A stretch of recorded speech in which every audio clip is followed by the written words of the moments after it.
Hey everyone, welcome back. Today we're diving into some cool stuff about Revit, specifically focusing on the properties of the walls. So let's get started.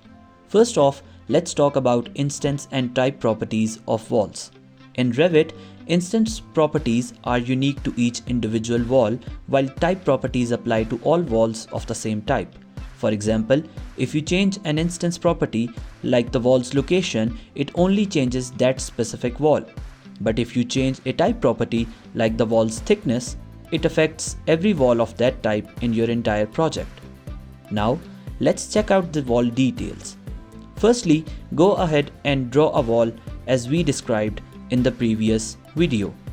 Right now, we're just seeing the basic outline of the wall. But Revit has a handy tool called Levels of Details right here that lets you see more. If you switch from coarse to medium or fine, you can see all the different layers that make up the wall like concrete, insulation, and brick. This feature is super useful for understanding the full structure of your walls. Just next to the levels of detail, we have another handy tool used for graphics. There are multiple options present here which would show you different views for your project. If you want to see the wireframe representation of the object, click on the wireframe. All of them are self-explanatory, and right now we are going to use shaded, so let's click on it.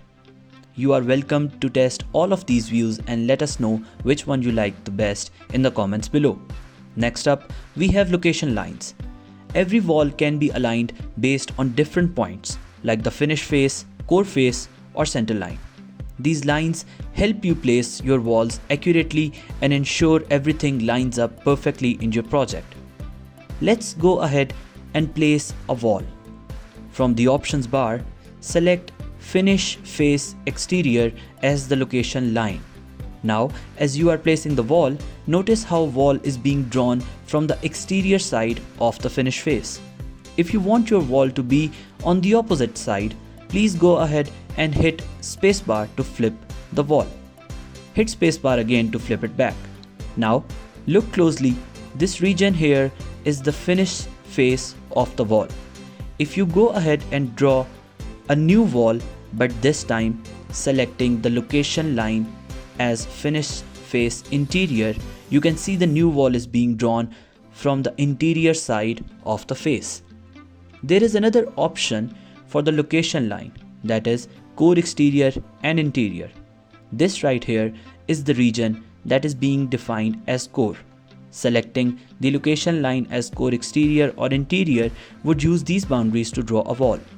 Go ahead and draw the wall using core exterior and interior as references and let us know if you face any issues. Wall center line and core line are self-explanatory. Let's move on to type property. If you modify the wall, like changing its structure or materials, it will update all walls of that type in your project. So be careful when making these changes. You don't want to accidentally change something you didn't mean to.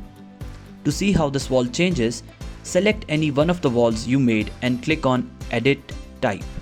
Once you're in the dialog box, you can see there are different options given to us by Revit that we can modify as per our needs. We'll talk about these later, but right now click on Edit. Now you can see all the layers present in the wall. You can change thickness and materials for the layers from here, and you can click and move any layers up or down and also delete these internal layers using the delete button. Right now, if I click on this preview button here, it's going to show a preview of the wall and any changes being made. For now, let's change the thickness of this layer. Once I've made changes and hit enter, see how the preview has changed for the wall. Just to show you how type properties work, if I click OK on the dialog box, see how the properties of all the walls in this project have changed. And that's a quick overview of wall properties in Revit. Feel free to play around with these features to get a better feel of how they work. Thanks for watching. See you in the next one.